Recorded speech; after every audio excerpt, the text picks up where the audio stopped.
please introduce yourself? Hi, sir, madam. My name is Miriam Oton, 27 years old. I am married. I have 3 children.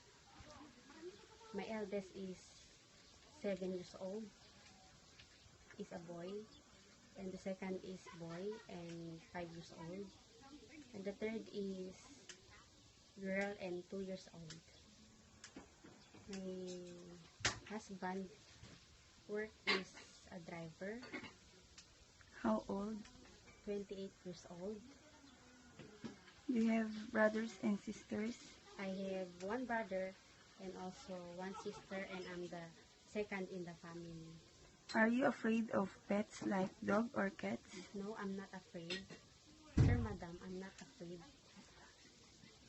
And do you have any experience working in other country?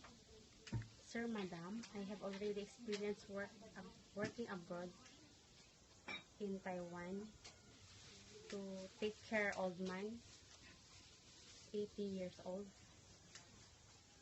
How many years or months? 2 months. And also I've experienced work here in Philippines in 2 years as a helper. I do household chores.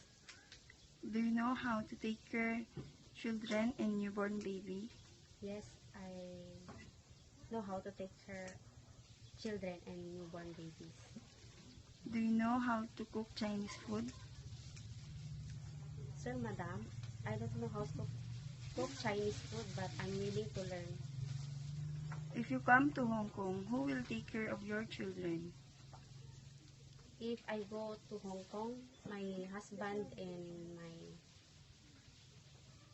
mother who will take care of my children.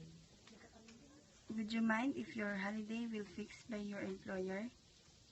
Okay, sir, madam. Are you willing to work with other maids?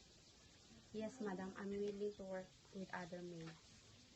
Can you sing children's song? Yes, madam.